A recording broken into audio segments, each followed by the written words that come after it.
Fala, queridos. Boa tarde a todos. Desde já agradeço a visita em nosso canal. Aqui, Jair Santos. Que a paz de Deus esteja com todos. Começando mais um programa JS Diálogo, ponto de interrogação, para Campinas e todo o Brasil. Hoje a meditação da mensagem aqui no nosso programa é com o nosso amigo Vitor Ferreira, evangelista preleitor. Meu amigo, como vai você? Ô meu amigo, paz e graça a você, paz e graça a todos que estão nos acompanhando. Estou bem e é uma alegria estar aqui com vocês nesse podcast. Deus abençoe grandemente desde já. Meus amigos, continua o sorteio do Pix de 150, viu? Então vai lá no nosso canal, se inscreva, escolha no comentário o número de 1 a 700. Quando bater 1.300 inscritos, a gente vai sortear o Pix de 150. Já está próximo já, tem 1.200, então estamos para a reta final, falta só 100. E como vai ser o procedimento? Lembrando mais para vocês. O número que vocês escolherem lá no comentário, quando a gente faz, vou tentar fazer o sorteio num dia aqui, que às vezes não bate muito, mas vou tentar fazer na hora aqui. Tentar até se eu pensar dar um zoom no aparelho. Porque esse número a gente coloca no aplicativo de 1 a 700, ele vai girar e vai cair o número que você escolher. Cuidado para não escolher o mesmo número que já escolheu, que você vai ter que dividir o brinde ou refazer o sorteio. Então, você escolhendo o número lá, você ganhando, a gente vai no número que você escolheu responder a mensagem, pedindo lá a chave do seu Pix para fazer. Se for o número de telefone é melhor ainda, que manda o comprovante pelo WhatsApp. Então é mais ou menos isso. Eu tô falando isso porque a gente, quando terminando esse brinde, a gente vai sortear o outro e o outro vai ser um prêmio, viu? Não vai ser nem um brinde, vai ser bem legal pela graça de Deus. Mas é isso. Meu amigo Vitor, Lucas 4,14 relata: Então, pela virtude do Espírito, voltou Jesus para a Galiléia, e a sua fama correu por todas as terras em derredor. Meu amigo, discorra um pouco sobre esse versículo. Amém. Eu até tinha visto que nós sabemos que a vinda de Jesus sobre a terra causou muita disseminação em meio aos fariseus, aos doutores da lei, e até mesmo pelo fato do que Jesus pregava. As coisas que Jesus pregava, a gente identifica que eles não ficavam felizes, principalmente quando Jesus falava: eu sou o Filho de Deus. A questão de Jesus, por ser cheio do Espírito Santo e convencer as outras pessoas, incomodou esses homens, e Jesus acabou ali naquele momento sendo expulso, porque ele ensinava nas sinagogas e por todos ele era louvado. E aí, quando ele chegou em Nazaré, onde ele fora criado, e num dia de sábado, segundo o seu costume na sinagoga, ele naquele momento se levantou para ler, e aí foi lhe dado o livro do profeta Isaías. E quando ele falou que o Espírito do Senhor estava sobre mim, porquanto me ungiu para anunciar as boas novas aos pobres, assim conforme o texto ele vai continuando, apregoar a liberdade aos cativos e dar vista aos cegos e pôr liberdade aos oprimidos. E aí quando ele se levanta e fala: hoje se cumpriu essa escritura no meio de vós, então ali eles acharam uma blasfêmia Jesus ter falado aquilo, e por esse motivo eles não aceitaram mais Jesus ali naquele lugar. De forma bem resumida, seria isso. E o bom desse texto também é interessante que apesar da sua grandeza, ele se mantinha no meio do povo, né? Isso é verdade. Isso é um ponto Verdade. muito interessante, que é esse que temos Verdade. que entender. Meu amigo, qual a mensagem para essa tarde? Quero trazer uma mensagem que eu acredito que, pelo menos nesses últimos tempos, tem sido pouco pregado. Tem sido pregado? Tem, mas tem sido pouco pregado. Então, gostaria de convidar todos a comigo no livro do Apocalipse. Vai ser no capítulo de número 20 e o versículo de número 11. E esse vai ser o texto da mensagem de hoje.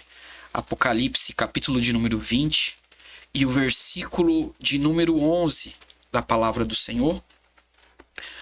Vamos ler o texto aqui, que diz assim, ó: E vi um grande trono branco, e o que estava assentado sobre ele, de cuja presença fugiu a terra e o céu, e não se achou lugar para eles.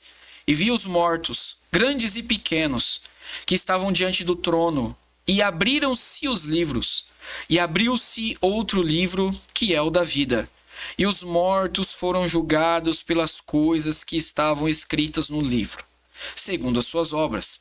E deu o mar os mortos que nele havia, E a morte e o inferno deram os mortos que neles havia, e foram julgados cada um segundo as suas obras. E a morte e o inferno foram lançados no lago de fogo. Esta é a segunda morte. E aquele que não foi achado escrito no livro da vida foi lançado no lago de fogo. Nós sabemos que o livro do Apocalipse, ela não pode ser lida ao pé da letra, porque dentro do livro do Apocalipse ela existe pelo menos 3 linguagens: a linguagem literal, a linguagem figurativa e a linguagem simbólica. Por causa disso, nem todos os textos aqui lidos a gente pode levá-las ao pé da letra. Nós sabemos que quem escreve o livro do Apocalipse é o apóstolo João, que inclusive foi o único apóstolo que morreu por velhice.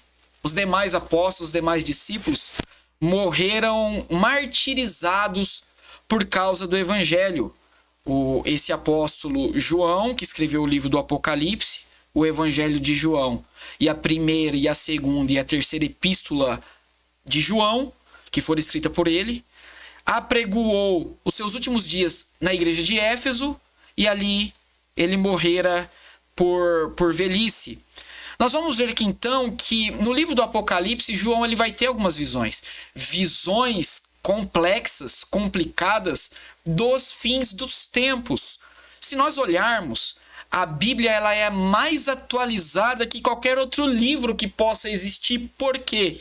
Porque na verdade, o livro do Apocalipse, ele revela as coisas que foram, revela as coisas que são e as coisas que vão acontecer.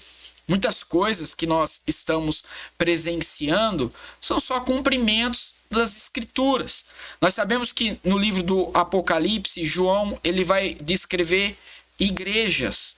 No livro do Apocalipse, João ele vai falar da manifestação do anticristo, a manifestação do falso profeta, um período que vai ter na terra que o Senhor vai derramar da sua ira, que é chamado de grande tribulação. A questão que fica é, a igreja de hoje, ela está mais preocupada o que ela vai vivenciar aqui na terra no dia de amanhã. Por quê? Porque elas perderam a bendita esperança do arrebatamento. Porque as coisas estão acontecendo e hoje as pessoas elas não estão mais crendo ou acreditando que o Senhor vai vir buscar a sua igreja. Só que Paulo disse em 1 Coríntios capítulo 15, versículo 51, que ele vai dizer: eis que eu vos digo um grande mistério. Na verdade, nem todos dormiremos, mas todos nós seremos transformados no momento, no abrir e fechar de olhos, ante a última trombeta, porque a trombeta soará e os mortos ressuscitarão incorruptíveis, e nós que ficarmos vivos seremos transformados e arrebatados seremos. E aí Paulo continua dizendo: porque convém que isso que é corruptível se revista da incorruptibilidade, e isto que é mortal se revista da imortalidade. E quando isso que é corruptível se revestir da incorruptibilidade, e isso que é mortal se revestir da imortalidade, então cumprir-se-á toda a palavra escrita, que tragada foi a morte na vitória. Onde está a morte, a tua vitória? Onde está o inferno, seu aguilhão? E o texto diz: o aguilhão da morte é o pecado, e a força do pecado é a lei. Mas graças a Deus que é o Senhor que nos dá a vitória por nosso Senhor e Salvador Jesus Cristo. O mesmo Paulo que fala tudo isso, Jair, ele também vai dizer em Tessalonicenses que, dada a palavra de ordem, o mesmo Deus descerá do céu com alarido e voz de arcanjo, e os que morreram em Cristo ressuscitarão primeiro, e nós que ficarmos vivos seremos transformados e arrebatados seremos, e viveremos para sempre com o Senhor. O apóstolo Paulo, ele trazendo essa dimensão do arrebatamento, vem João no Apocalipse dizendo as coisas que acontecerão, que se sucederão no período da grande tribulação. O grande contexto aqui que eu quero entrar vai além do arrebatamento e vai além da grande tribulação. Por que, Jair? Porque o texto do Apocalipse ele vai nos ensinar algumas coisas. Pessoas que estiverem no período da grande tribulação serão degolados pelo testemunho do Senhor, aqueles que ficaram no período da grande tribulação. E nós vamos ver que no período da grande tribulação, quando o Senhor vier com poder e grande glória, libertar Israel daquele momento de assolação, daquela guerra que vai ter do Armagedon, a Bíblia vai dizer que o Senhor destruirá o anticristo com o sopro da sua boca, sairá uma espada afiada de 2 gumes e atingirá o anticristo. E ali a Bíblia vai dizer que ele reinará para sempre. E ali vai começar-se o período milenial, o período de 1000 anos. Por que eu estou trazendo esta cronologia de arrebatamento, de grande tribulação, de período milenial? Porque vai chegar um período que se chamará juízo final. E para chegar ao período do juízo final, todas essas coisas têm que suceder. Todas essas coisas têm que acontecer. E essa mensagem de hoje fica um alerta para nós que estamos buscando ao Senhor, que é melhor estar com Cristo, independente da situação, independente do que aconteça na nossa vida, é se apegarmos ao Senhor de todas as formas, meditando na sua palavra, buscando a sua presença, buscando o seu querer, glorificando a Ele, dando testemunho do seu evangelho. Nós vamos ver que então, que todas essas coisas acontecendo, existe um período que chama juízo final. Juízo final, a Bíblia vai dizer que João viu um grande trono branco. E nós não podemos confundir trono branco com o tribunal de Cristo. Porque o tribunal de Cristo é para salvo. Grande trono branco é para ímpio. Tribunal de Cristo, quando o Senhor estiver sentado no trono, ele vai dar galardão. No grande trono branco, ele vai dar sentença de condenação. Então são duas coisas diferentes. E que nós não venhamos estar nesse grande trono branco, mas que possamos estar no grande dia do Senhor, no tribunal de Cristo, para receber o galardão. Porque galardão é sinônimo do quê? Que tudo aquilo que a gente fez diante do Senhor, nada foi em vão. Cada choro, cada sofrimento por causa do evangelho, cada situação que acontece na nossa vida. Senhor, por que eu estou sofrendo por causa do seu evangelho? Senhor, por que eu estou sofrendo por causa do seu nome? Lá nós entenderemos que existe um galardão preparado para mim e preparado para você. No grande trono branco não será assim. No grande trono branco, os que estiverem com Cristo estarão julgando junto com Ele. E aí, Jair, haverá uma grande multidão. E a Bíblia vai dizer que ele estará sentado nesse grande trono branco. E quando ele estiver sentado sobre ele, a Bíblia vai dizer que viu mortos, todos os mortos, grandes e pequenos. Porque existem 2 ressurreições. Os que morreram em Cristo ressuscitarão primeiro. São salvos. Então a primeira ressurreição é de salvo. Haverá uma segunda ressurreição, ressurreição de ímpio. Esses que ressuscitarão, eles ressuscitarão para estar diante do grande trono branco. E ali passará diante deles todas as situações que aconteceu de vergonha, de pecado, de erro, diante daqueles que estão ali. E ali não haverá advogado. Quando uma pessoa ela é julgada aqui na terra, vem um advogado para conversar com o juiz e falar, olha, dá uma oportunidade para ele por causa disso, disso, disso. Ou seja, um advogado de defesa. No grande trono branco não haverá um advogado de defesa, porque eles tiveram a oportunidade quando eles estiveram em vida, o Espírito Santo. Porque a Bíblia vai dizer que é o Espírito Santo que convence o homem do pecado, da justiça e do juízo. É o Espírito Santo que nos convence a estar aqui. É o Espírito Santo que nos convence a ler a sua palavra. É o Espírito Santo que nos convence a orar, a buscar, a se separar do mundo. É o Espírito Santo. Quem não tem mais o Espírito Santo não tem mais esse convencimento, Jair. Se você que está nos assistindo hoje, neste momento, está sentindo o tocar do Espírito Santo, é porque o Espírito Santo não te abandonou. É porque o Espírito Santo ainda te convence. Por isso que a Bíblia diz, Isaías 59:1, eis que a mão do Senhor não está encolhida para que não se possa salvar, e nem o seu ouvido agravado para que não se possa ouvir, mas a vossa iniquidade faz separação entre você e Deus. Ou seja, não é Deus que se separa de ti, mas é a sua iniquidade que te separa de Deus. E para a gente caminhar por fim dessa mensagem, para caminharmos aqui no encerramento dessa mensagem, nesse tribunal, nós vamos ver grandes e pequenos diante do trono, escravos e livres, pobres e ricos, diante do Senhor. E ali, eles não terão oportunidade, mas eles serão mostrados, porque a Bíblia vai dizer, e deu ao mar os mortos que nele havia, ou seja, todos aqueles que morreram, que do pó foram, eles voltarão para aquele momento, para serem lançados no lago de fogo e de enxofre. E a Bíblia vai dizer que essa é a segunda morte. Por que segunda morte? Porque eles já tinham morrido.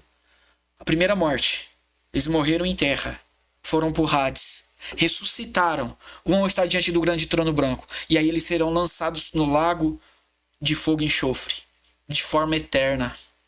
Esta é a segunda morte. Victor, por que você está trazendo essa mensagem nesta tarde? Eu quero dizer que ainda há tempo e ainda há oportunidade para você gozar da salvação. Porque a Bíblia diz que a graça do Senhor se há manifestada, trazendo salvação para todos os homens. A Bíblia vai dizer em João 3,16, porque Deus ele amou o mundo de tal maneira que enviou o seu único Filho unigênito para que todo aquele que nele crê não pereça, mas tenha vida eterna. O Senhor não quer te ver e te encontrar no juízo final.